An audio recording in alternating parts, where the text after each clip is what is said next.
Hey guys, it's Jeff. So you're in the market for a gun. You want it for teaching a new shooter or just love the 1911's Manual of Arms. You need a full-size, accurate .22 that will last a lifetime and comes packed with features. Then this is the video for you. Coming up after this.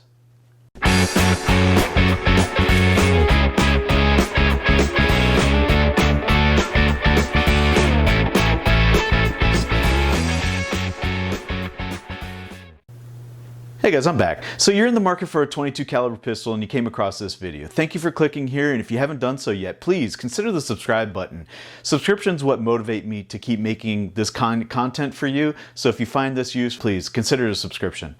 So this video is going to be on the Ruger 2245 Mark IV. Now this has been out for a while, but this is my first opportunity to get my hands on it, and I wanted to share it with you guys. So there are 4 versions of the Mark series of 2245. Mark 1, or the original, which is not a Mark, but Mark 2, Mark 3, and Mark 4. This is the Mark IV. So there's a lot of similarities between all of them, and on the Mark IV and the Mark III is when they first came out with the polymer frame. This one has a polymer frame, as you can see here. It is not a steel frame, 2245, but it is a polymer frame. Now they do have versions that do have steel frames, but since the majority of the wear items and wear parts are in the barrel, I didn't see that it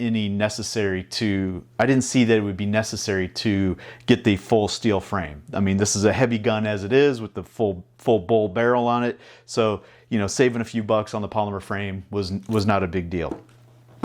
Let me zoom in here for you guys. So let me get this stuff out of the way.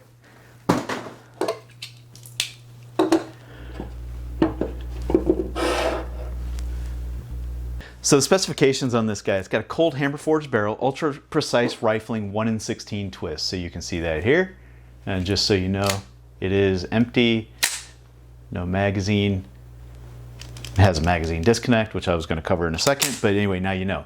So it's got a cold hammer forged barrel, ultra precise rifling 1 in 16 twist. So that's from Ruger's website.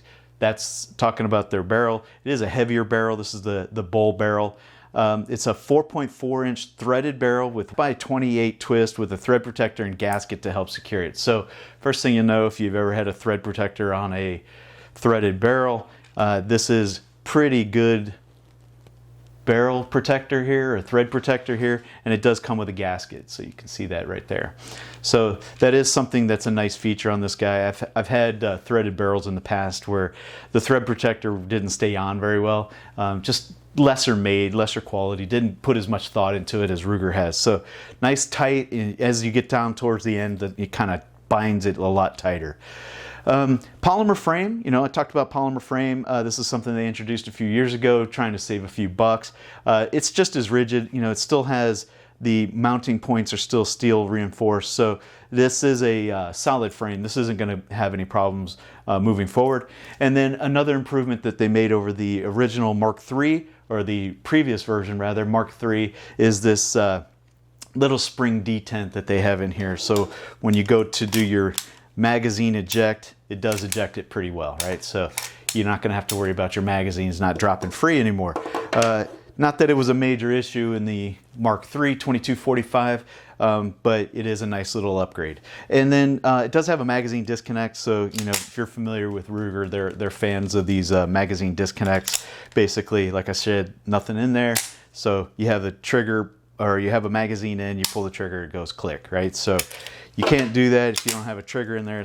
Nothing's going to happen. So little safety features, you know, just a quick tour. Obviously, you've got pick rails on top and on the bottom, so you can be more tactical. But if you're doing any kind of tactical training with this guy, this is obviously the Mark IV Tactical.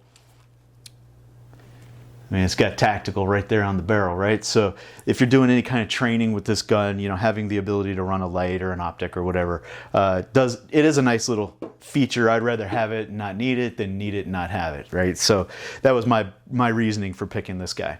So if you've watched other videos about this gun, you know, you've seen that there have been a lot of improvements, but the biggest improvement has been on the takedown, right? So the ability to take this guy down with this little button right here. You can see that there. That little button right there has drastically improved the quality of the Ruger 2245.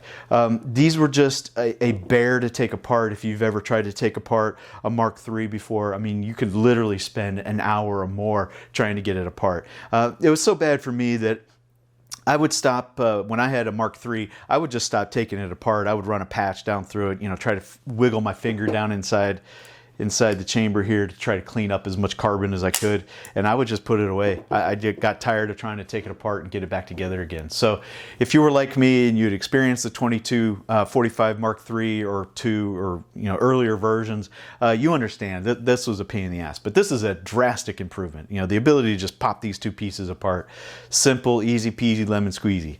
So the build quality of this gun, it's been around for a long time. It's going to be around for a long time. Probably outlive me and my kids. That's the reason I got it. Now that they fixed the takedown aspect of it, this is really just a great gun to own. So I covered the specs, I covered the differences between the previous versions and this version. So let's talk about who this gun is for. So this gun is probably going to be for a new shooter, kids, adults, people who are just learning how to use a firearm. You don't want to hand somebody who's just learning how to fire or shoot a firearm a 45, because a 45 has got a big bullet. Even though this weighs quite a bit and there's a lot of absorption of the round in a steel framed semi-automatic pistol, handing somebody, like a 9mm, subcompact 9mm is another good example.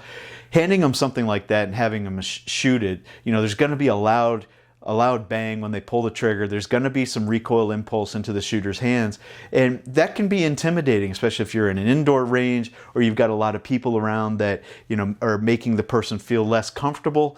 Having something like that happen to them can really turn some people off. So I think it's important to respect the people that are showing interest in taking up this sport, taking up this hobby, taking up this lifestyle, and having the ability to train a new shooter on a 22, I think is a responsible way to go about it. And this is a great gun for that, right? So, you've got a fairly inexpensive gun, around $500. Who knows these days with, the 2020 elections coming up here in November. Nobody knows what's going to happen to guns, but right now it was about $500. But you got a nice thick bull barrel on this guy, so a lot of the weight transference in the slide, recoil and everything is all going to stay up here in this weighted area of the gun. You're not going to have a lot of it transferred into the shooter's hands. So, and the 22 being a much smaller round, the pop that goes off in their ear is not going to be as intimidating to the new shooter, right? So who's this gun for? New shooter, I think, is probably one. And I've got a couple more. Budget-minded tactical shooter, right? So you're the guy who wants to go out and keep his skills honed. You want to do some run and gun. You want to do some hip drawing from the holster type drills, but you don't have any 9mm. You don't have any 40 or 45. You can't afford it because it's going for $1 a round now. For whatever reason, who knows what the reasons are in 2020, but anyway, it's too expensive, but you still want to maintain your skills. You get a nice tactical holster, you have the ability to, mount up a red dot, and I've got a couple of videos going on red dots here, but I've got a couple of them here just for demonstration purposes. You want to tactical it up, and you know what? Let me do that for you. I'll be right back. And here you go, I'm back. So now you got your gun all tacked out the way you want to. You got an RMR on your carry gun, but you got a couple of these 20mm red dots laying around. This one's just a Pinty or Pinty. This is an Amazon red dot. And if you want to know more about red dots, I'm doing a comprehensive red dot review. I'll link the card right here. But I've got 9 red dots that I'm testing in this same form factor. So if that's of interest of you, take a look. You're looking for an inexpensive red dot. I'm comparing several. So anyway, you want to kit it up a little bit, get it holster ready. This is how you're going to carry or similarly carry your carry gun.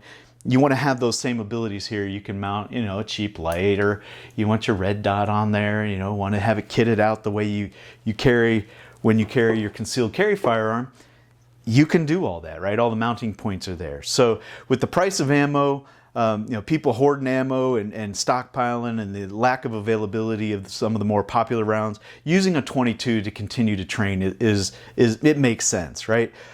So let me take all this garbage back off and I'll be right back. So the next user or the next type of person who might be looking for a gun like this would be the competition shooter. This is, along with the tactical shooter, they are highly accurate guns, usually more accurate than the person holding them. Since it's in a similar configuration to the 1911, a lot of people take their 1911s and they kit them up, you know, they trick them out and turn them into race guns for competition.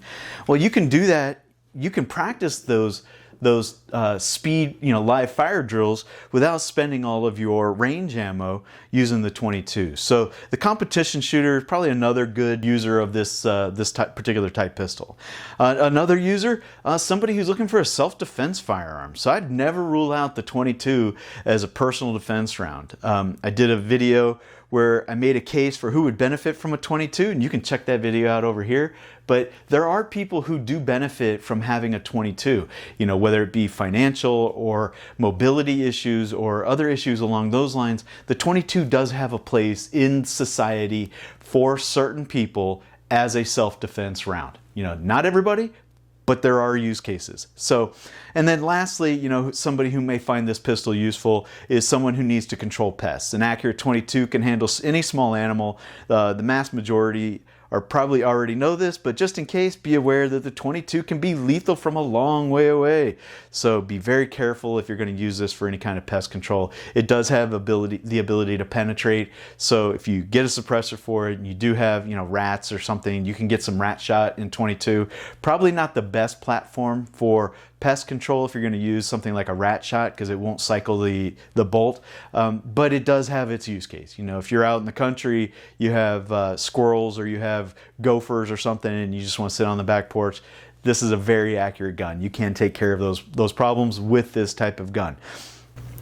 So, do you need a 22, right? So, start wrapping this video up. Do you need a 22? That's the question only you can answer. However, I think every gun owner should have at least one 22 in their possession. And if you're in the market for one, you can't go wrong with the Ruger Mark Series 22s in any of their versions, but especially in the Mark IV. So I highly recommend the Mark IV if this is the platform you're looking for. So anyway, that's it, guys. That's all I've got. Thanks for watching. Check me out on my other social media platforms. Instagram, where I cover things going on with me. Facebook and Bitchute, where I also upload my videos. I don't get paid to do any of these videos, and I don't profit from making these videos. So if you want to help me out, you can help me by liking, subscribing, and commenting. So that's it. Until next time, I'll see you later, guys. Bye.